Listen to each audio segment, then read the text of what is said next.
Yo, what it do? What it do, Terp Nation? What it do, man? Man, I haven't done one of these post-game commentary in a while, man. Maybe I haven't done it all year. And quite frankly, I haven't been doing most of my pro Maryland football posts in a long time. I've been busy with life, you know what I'm saying?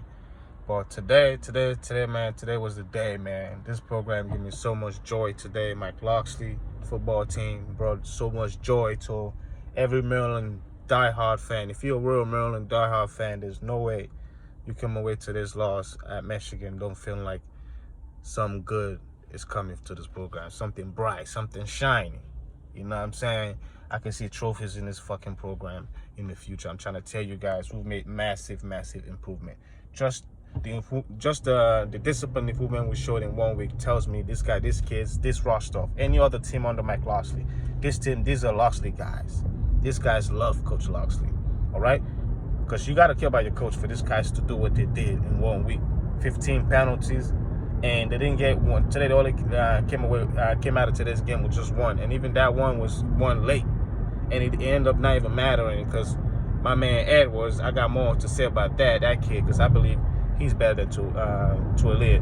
I've been saying it for a while. Tualia football IQ leaves a lot to desire. The guy can make every throw, but when you have the football IQ of a toddler, nigga, you literally hamstring your own abilities, and that's what I see in this kid. It's kind of a sad case because he has a better arm talent than his brother, but his brother is way more cerebral player. He's way smarter. This kid is not smart at all, man. That's the thing about Tualia. He has today. Most of the times when Michigan stop us, Michigan didn't stop us, guys. I'm trying to tell you guys, I break down Terps film all the time. Today we stopped ourselves. There were so many dudes open. This guy was making poor reads galore, and he's done this for 3 years now, being our quarterback. He has games when he's proven he can make every throw, which I believe he can. He has an NFL arm. Don't get it twisted. So he has an NFL arm, bro. However, he has basically high school JV level football IQ. He ain't very good at all. He has trash-ass football IQ. He does not understand defensive concept. He does not understand when you're looking at something and the defense is giving you this look. If you trick them in one way, just know what's coming. Just know something is going to be behind that. It's all fake. It's all smokes. And that's the thing. Any kind of smokes the defense throw at this kid, he always bite it. He's too quick to get to move on from reads. He doesn't really stick to good reads because why? Truly, the thing about Truly I don't like, he usually has his mind made up before you even make the throw. You can't have that from your quarterback, man. You can't have a quarterback that every time before he makes a throw, he already have a decision where the ball gonna go. No, you gotta let the play happen. You gotta let the defense give you basically decide where you need to throw the ball. Which guy is open? Oftentimes, this kid will literally decide for himself, okay, this guy's going to be open before the snap. I'm going to this guy. I don't care who's covering him. I don't care how well the defense is playing this play. I'm still going to try to force it in there. It's one of the most irritating things about the guy. He's been doing it for 3 years now. 1 full season as a starter, and then this year so far. He's been doing it. Every pick he's throwing in his career, it ain't because guys ain't open, guys. He's just forces shit. There's always dudes open. The guy just make poor decisions. And that's why a team like Iowa can take advantage of it. When you don't have football IQ, Iowa will take advantage of you because they don't have the athletes. But man, they will abuse a team that don't have a team full of bad football IQ. Iowa will expose you. That's what the good teams does in the Big Ten. And that's what gives me so much shine for encouragement, bro. Like, first of all, shout out to Brian Williams, the defensive coordinator. I'm trying to tell you guys, man, I told you guys that's one of the massive developments over the offseason was having him take over the defensive coordinator role over from Brian Stewart. Brian Stewart is ass. And Loxley, being the fact that he was Loxley guy, Loxley actually helped him by trying to demote him so the guy can still have a job. But instead, Stewart just said, fuck it, he quit. Because he refused to work under somebody like Brian Williams. But Brian Williams clearly is better. His systems are better. Like, Stewart used to be a good college D coordinator. Don't get me twisted, all right? Brian Stewart used to be a good college defensive coordinator. He knows a lot about X's and O's. However, his schemes were just outdated. All right, they weren't working, guys. They were not fucking working. They were not gonna go work. Like, there was too many fucking ways teams can kill us. That's how you know his schemes were fucking outdated. Like, dude, there was too many ways you can gash Maryland defenses under that nigga. Nowadays, it's really one way you can gash us. It's running the ball, and especially outside runs. That to me has been our biggest weakness all year. Is we cannot stop the outside run. Our defensive ends cannot set the edge. And I don't care what kind of powerful, good interior D lineman you have, which we do. Emi Finau, Mosali, Kit, those guys are outstanding. All right, Tommy. I could keep going on and on. We have some big, massive defensive interior linemen. But the thing is, it doesn't show. It does not show from down to down basis, because all the running backs or the ball carrier have to do is bounce it outside.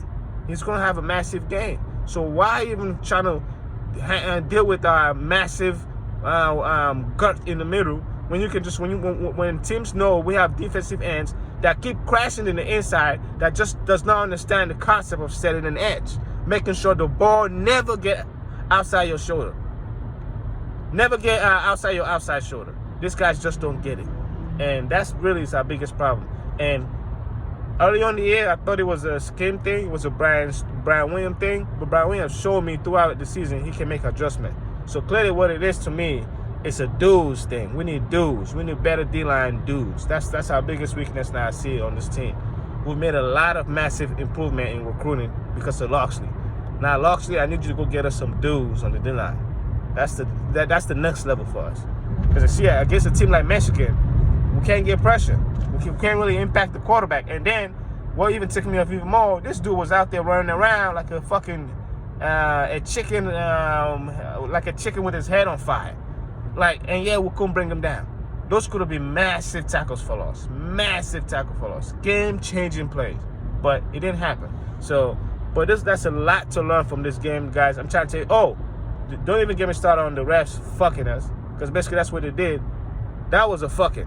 What those refs did today, they should be ashamed of themselves, because they raped our Terps, man. Those guys absolutely gave my Terps football team a butt fucking.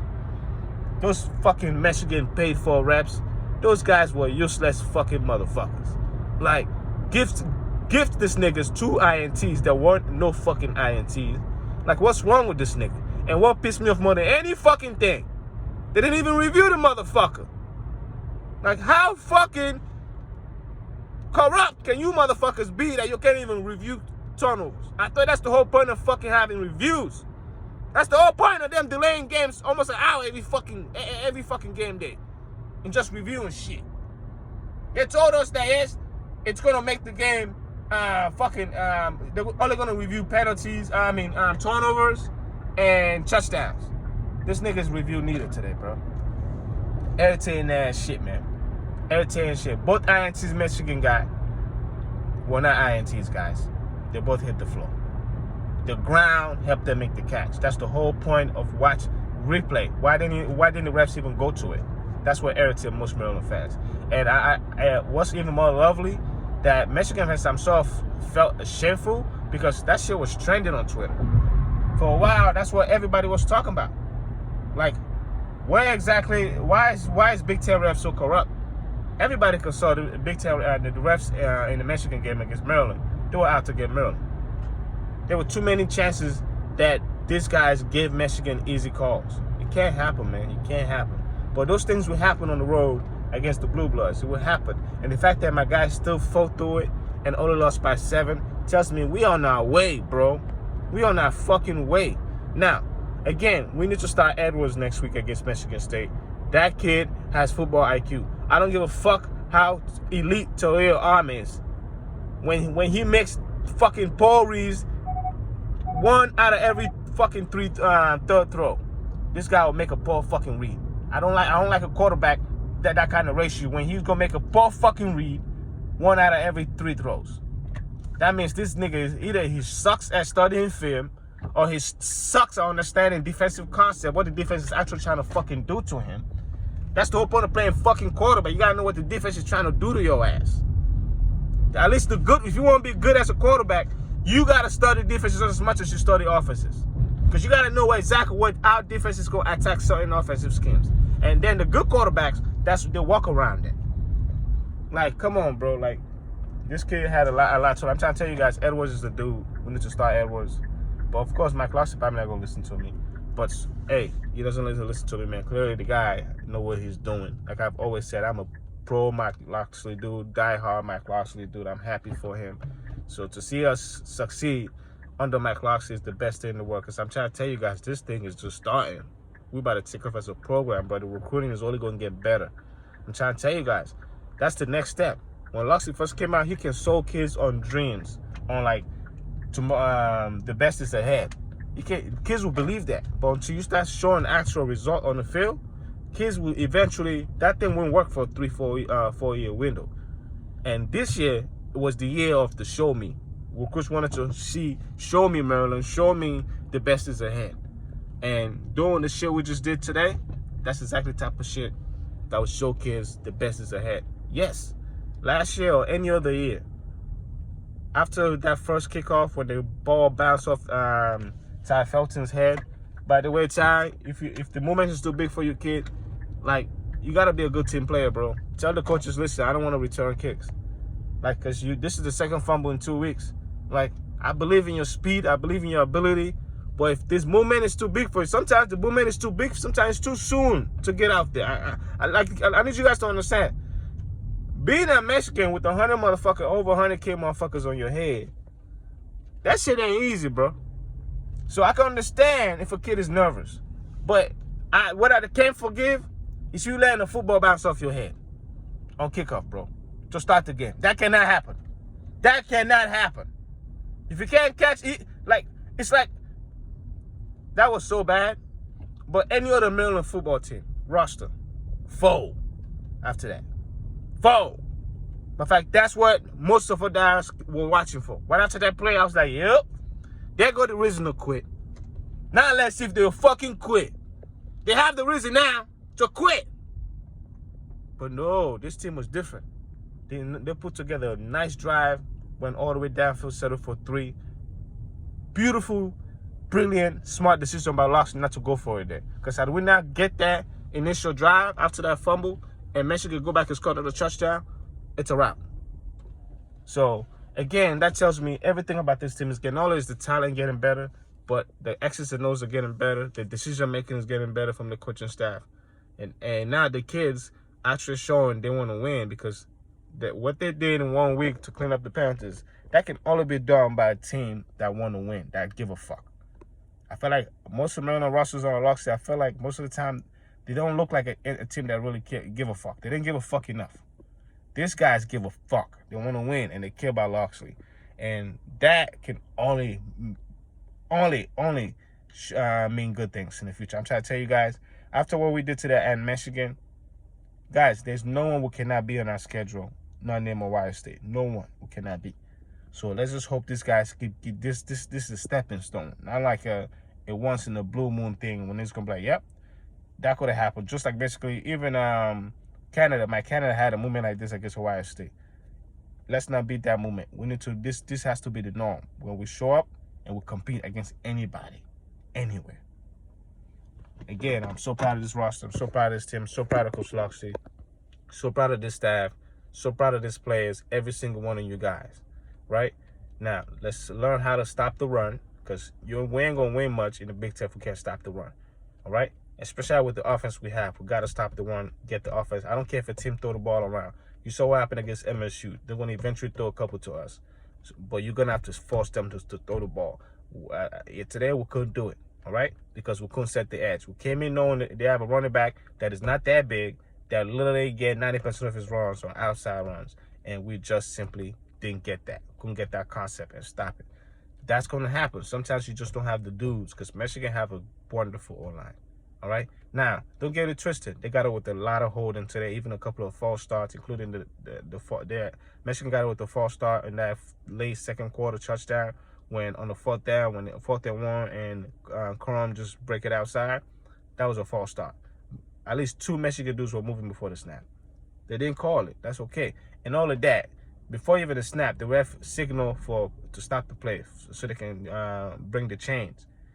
But yeah, they just let Michigan go. And I think some of them players actually stop thinking that the ref was stopping the play.